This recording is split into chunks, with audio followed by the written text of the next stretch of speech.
Para 1944, la guerra estaba en un punto de inflexión. La Unión Soviética avanzaba desde el este tras la durísima victoria en Stalingrado, y el norte de África ya había sido liberado por las fuerzas aliadas. Italia, por su parte, se había rendido en septiembre del 43, aunque aún quedaban tropas alemanas resistiendo ferozmente en su territorio. En ese contexto, todos sabían cuál sería el siguiente paso: abrir un nuevo frente en Europa Occidental. Un frente decisivo, un frente que, si salía bien, podría acortar la guerra, pero si salía mal, podía costar cientos de miles de vidas.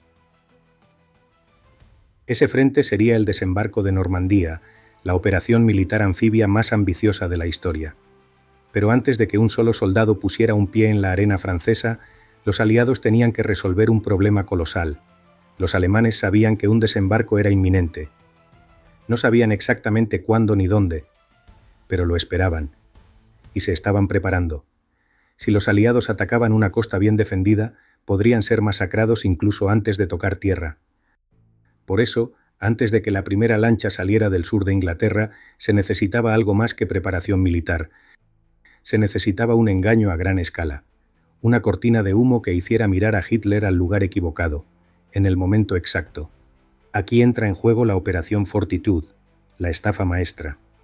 Un engaño tan vasto y tan bien orquestado que, durante semanas, mantuvo al ejército alemán mirando hacia el norte, mientras el verdadero ataque llegaba por el oeste. Fortitude fue la culminación de todo lo que los aliados habían aprendido sobre desinformación en los años anteriores. No se trataba solo de una red de espías, ni de unos documentos falsos escondidos en un maletín. Era una operación teatral total, una coreografía de soldados ficticios, movimientos inventados, señales de radio falsas, agentes dobles, aviones de cartón y tanques inflables.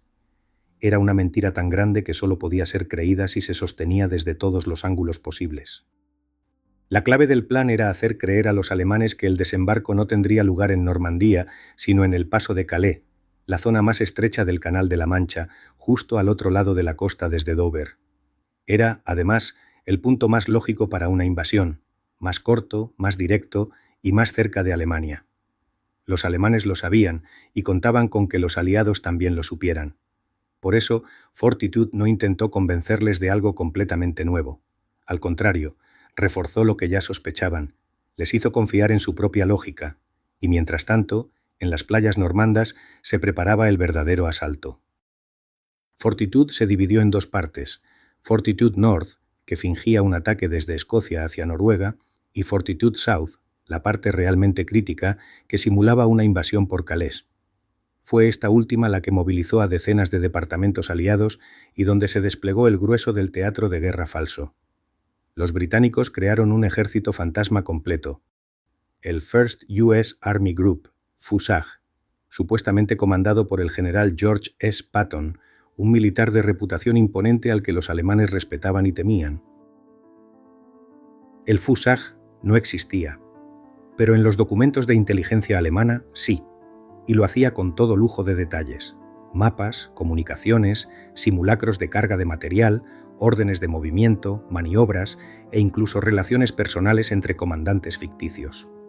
En los campos del sur de Inglaterra se colocaron tanques hinchables, aviones de lona, carpas vacías y pistas falsas visibles desde el aire. El tráfico de radio se diseñó para que los alemanes, al interceptarlo, confirmaran la presencia de miles de tropas, que en realidad no estaban allí.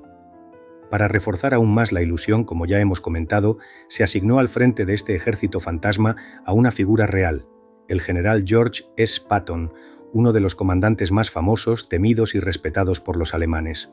Su reputación lo precedía. Había liderado con éxito campañas en el norte de África y Sicilia, y el alto mando nazi lo consideraba el activo más peligroso del ejército estadounidense.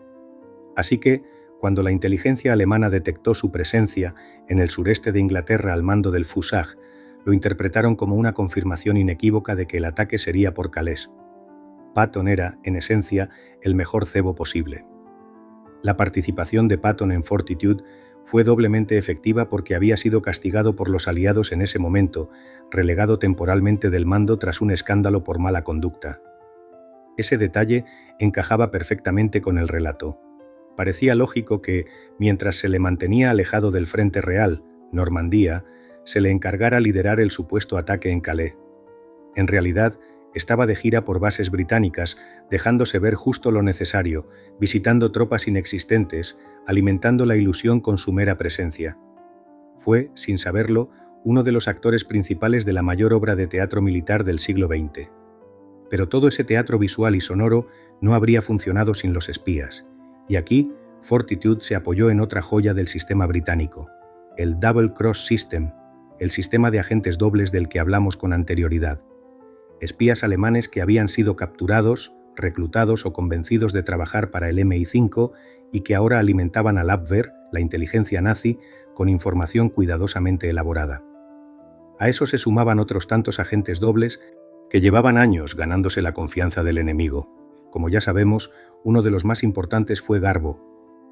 En los meses previos al día D, Garbo fue clave para hacer creer al alto mando alemán que las tropas acantonadas en el sur de Inglaterra estaban destinadas a atacar Calais.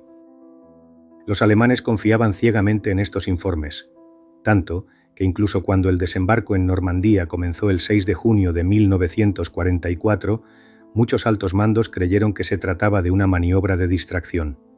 Esperaban un segundo desembarco real en Calais. Durante semanas mantuvieron allí a sus mejores divisiones, esperando un ataque que nunca llegaría. Esta demora fue vital. Permitió a los aliados afianzarse en Normandía, consolidar sus posiciones y comenzar el avance hacia París. La Operación Fortitude no solo funcionó, fue determinante para el éxito del día D. No disparó una sola bala, pero influyó en millones. Redefinió el concepto de guerra moderna, donde el control de la percepción podía ser tan poderoso como el control del terreno. Sin Fortitude, el desembarco podría haberse convertido en una carnicería aún mayor. Con Fortitude, los aliados tomaron por sorpresa a una maquinaria militar alemana que, por una vez, miró hacia el lugar equivocado. Lo más sorprendente es que Fortitude no fue una operación perfecta. Hubo errores, improvisaciones, contratiempos. Algunos agentes alemanes comenzaron a sospechar, pero todo estaba diseñado para sostener la ilusión durante el tiempo suficiente. Y funcionó, porque no hacía falta que el enemigo creyera la mentira para siempre, bastaba con que la creyera cuando más importaba. No fue solo un triunfo de la inteligencia militar, sino de la narrativa, de la capacidad de crear una ficción tan convincente que incluso los más escépticos la aceptaran como verdad. Fue la culminación de una década de experimentación en el Deception Warfare, donde escritores, abogados, espías y generales aprendieron a fabricar la niebla de guerra, no con humo, sino con ideas. Volvamos de nuevo a la figura de Joan Pujol. Mientras los tanques hinchables se alineaban en los campos del sureste de Inglaterra, mientras los aviones falsos ocupaban hangares de lona y el ficticio ejército del general Patton se desplegaba ante los ojos de los espías alemanes, desde un piso londinense partían los mensajes más importantes de toda la operación. Codificados, transmitidos en clave, redactados con la exactitud de quien sabe que cada palabra puede mover divisiones. Eran los informes de Garbo, y no eran solo convincentes, eran decisivos. Durante meses, sus mensajes habían alimentado la ilusión del Fusag. Garbo se encargó de dar vida a ese ejército invisible, describiendo la supuesta actividad de sus soldados, sus rutas logísticas, sus puntos de destino y hasta los roces internos entre oficiales. Pero no lo hacía de forma directa, canalizaba la información a través de su supuesta red de subagentes ficticios repartidos por todo el Reino Unido. Garbo era todos ellos a la vez, y Berlín no tenía idea.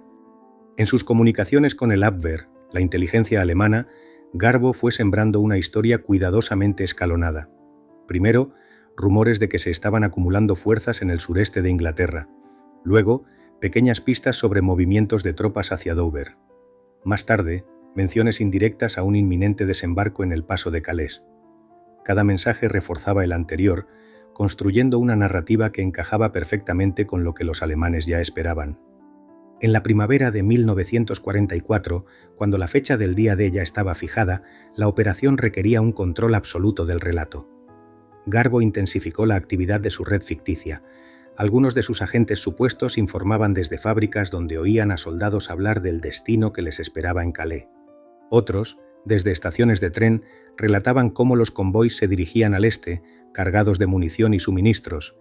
Incluso uno, supuestamente empleado en el Ministerio de Guerra, confirmaba que el general Patton estaba al mando de las tropas. Cada detalle cuadraba, nada era espectacular, todo era creíble. La estrategia era clara: mantener a los alemanes mirando hacia Calais, incluso cuando el desembarco real estuviera ocurriendo en Normandía. Para ello, se diseñó una maniobra de distracción dentro de la distracción. El 6 de junio, Garbo debía enviar un mensaje avisando del ataque, pero no antes, sino justo después. Ese día, Garbo envió un mensaje en el que lamentaba no haber podido contactar antes debido a problemas técnicos con su radio. Explicaba que el desembarco había comenzado en Normandía, pero insistía, como ya había hecho en mensajes anteriores, que se trataba de una maniobra secundaria. Según sus fuentes, el ataque principal seguiría siendo en Calais, y esta primera ofensiva solo pretendía distraer a los alemanes del verdadero objetivo. El efecto fue inmediato. Los altos mandos alemanes, incluido el propio Hitler, interpretaron el desembarco en Normandía como una distracción. En lugar de movilizar refuerzos hacia el oeste, decidieron mantener sus mejores divisiones en el norte, esperando el supuesto segundo ataque.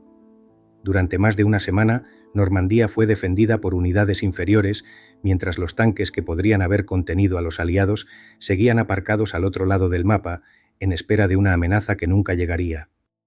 Pero Garbo no se detuvo ahí.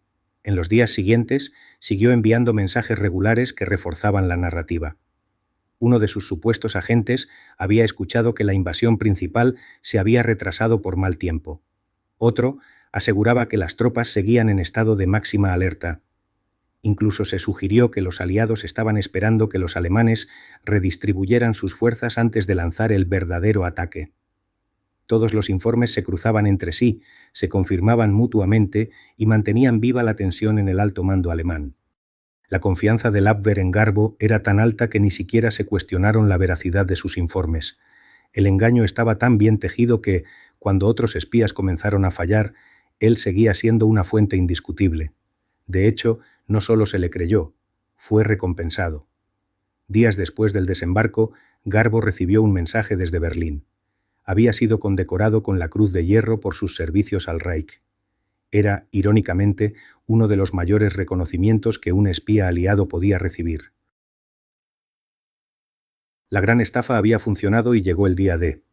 Mientras los tanques de cartón seguían plantados en los campos del sureste inglés, mientras los agentes dobles seguían enviando informes falsos desde Londres y mientras el general Patton continuaba paseándose por campamentos vacíos, en silencio, al otro lado del canal, cientos de miles de hombres se preparaban para dar el paso más arriesgado de la guerra. Ya no era ficción, ya no era teatro, era real, y tenía fecha. 6 de junio de 1944. Día D. El amanecer del desembarco fue un amanecer de hierro y fuego. En la madrugada, más de 5.000 barcos cruzaron el Canal de la Mancha, transportando casi 160.000 soldados aliados, estadounidenses, británicos, canadienses y fuerzas de otros países ocupados. Era la operación anfibia más grande jamás realizada. Las playas de Utah, Omaha, Gold, Juno y Sword se convirtieron en nombres grabados en la historia, y también en la memoria de miles de familias que nunca olvidaron ese día. Pero lo que muchos olvidan, y lo que Fortitude consiguió, es que el factor sorpresa aún existía. A pesar de los preparativos visibles, a pesar del tamaño descomunal de la operación, los alemanes no esperaban que el ataque fuera allí, ni en ese momento. Esperaban otro desembarco, más tarde, en Calais. Creían que Normandía era una maniobra de distracción. Esa duda, sembrada por meses de desinformación, salvó miles de vidas. El clima fue otro factor decisivo. La operación se había planeado para el 5 de junio, pero un frente de tormentas obligó a retrasarla un día. Esto jugó a favor de los aliados. Muchos comandantes alemanes estaban convencidos de que no se realizaría ninguna acción con mal tiempo, y algunos altos oficiales incluso se tomaron el día libre. Rommel, el comandante del grupo de ejércitos B, responsable de la defensa de la costa atlántica, se había marchado a Alemania a celebrar el cumpleaños de su esposa. Cuando comenzó el ataque, los alemanes estaban desorganizados y mal preparados. A las 6:30 de la mañana comenzaron los desembarcos. En algunas playas, como Utah y Gold, la resistencia alemana fue menor de lo esperado y las tropas pudieron avanzar rápidamente. Pero en otras, especialmente en Omaha Beach, el infierno cayó del cielo. Las ametralladoras alemanas, bien posicionadas en búnkers sobre las colinas, disparaban sin tregua contra las tropas estadounidenses que intentaban avanzar por la arena abierta. Muchos murieron incluso antes de llegar a la costa. Cuerpos arrastrados por la marea, gritos ahogados en el estruendo de las explosiones y la incertidumbre brutal de no saber si el siguiente paso sería el último. Aún así, avanzaron, porque ese día miles de soldados sabían que estaban participando en algo que iba más allá de una batalla. Era una apuesta total. Si el desembarco fracasaba, si eran rechazados, si no lograban consolidar una cabeza de playa antes del anochecer, la guerra podía alargarse años. Pero si triunfaban, la liberación de Europa había comenzado. El papel del engaño no terminó con el primer disparo. Durante días, incluso semanas después del desembarco, el alto mando alemán seguía convencido de que Normandía no era el ataque principal. Mantuvieron divisiones de élite al norte, en la región de Calais, esperando un segundo golpe que nunca llegó. Hitler se negó a liberar refuerzos porque seguía creyendo en la mentira que Garbo y Fortitude habían sembrado. La paranoia del Führer, sumada a la precisión del engaño aliado, prolongó la ventaja inicial del desembarco y permitió a los aliados afianzarse. Mientras tanto, en Normandía, el avance era lento y sangriento. Los setos normandos, los campos minados, los pueblos fortificados, todo era terreno hostil. Pero a cada día que pasaba, la maquinaria aliada ganaba fuerza. Desde las playas, los ingenieros construían puertos flotantes, los famosos Mulberry Harbors, para descargar más tropas, tanques y suministros. Los aviones aliados dominaban el cielo. La resistencia francesa comenzaba a sabotear líneas de tren y comunicaciones.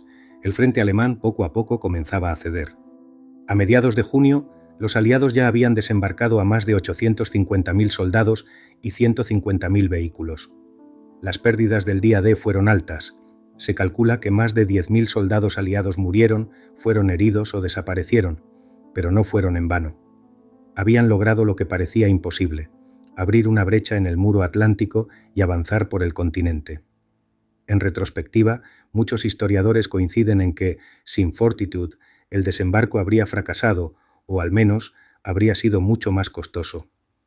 Si las divisiones acorazadas alemanas hubieran sido movilizadas desde Calais a tiempo, podrían haber aplastado la cabeza de playa en Normandía antes de que los aliados pudieran establecerse. Pero la mentira resistió el peso de la verdad justo el tiempo necesario. El engaño ganó una ventana crítica de días, y en una guerra como esa, unos días lo eran todo. El día D no solo fue una hazaña logística y militar, fue también una hazaña narrativa. Cada pieza del plan, desde los mensajes de Garbo hasta los movimientos de Patton, desde los informes interceptados hasta los tanques inflables, fue parte de un guión perfectamente calculado que culminó con la mayor ofensiva aliada en suelo europeo. Fue una operación militar, sí, pero también fue un espectáculo invisible, dirigido desde la sombra, con una puesta en escena tan elaborada que el enemigo nunca supo que había aplaudido al villano. El 6 de junio cambió el curso de la historia, pero no empezó ese día. Empezó meses antes, en las salas donde se diseñaban mentiras con precisión quirúrgica, en las transmisiones que hablaban de lo que no existía, en los mapas falsos, los nombres inventados, los subagentes imaginarios. El día D fue el golpe final de una gran obra de teatro militar, y lo que ocurrió en las playas de Normandía solo fue posible porque el telón se había movido, antes, en otra dirección. Es fácil contar esta historia desde los despachos, desde los mapas, las cifras, los informes desclasificados y las jugadas maestras de los servicios de inteligencia. Es fácil admirar el ingenio de Fortitude, el talento de Garbo, la imaginación de quienes construyeron un ejército que no existía. Pero detrás de cada engaño exitoso, de cada mentira creída por el enemigo, había algo más crudo. Hombres de verdad desembarcando bajo fuego real, en playas sembradas de minas y alambradas. Porque, incluso con toda esta maquinaria de distracción, las bajas fueron enormes. Solo en el día D, más de 10.000 soldados aliados no volvieron a casa. Muchos murieron sin saber que un espía español estaba sosteniendo una red de ficción que quizás les había dado una mínima oportunidad más de sobrevivir. La guerra del engaño ayudó a salvar vidas, sí, pero no pudo evitar el dolor, la sangre, el miedo. No hay mentira lo bastante grande que anule del todo la brutalidad de una guerra. Y sin embargo, aquel teatro de sombras fue necesario, no para glorificar la guerra, sino para minimizar el desastre. En una contienda global donde millones morían, cada minuto ganado al enemigo, cada división que se movía en la dirección equivocada, era tiempo que se convertía en vida.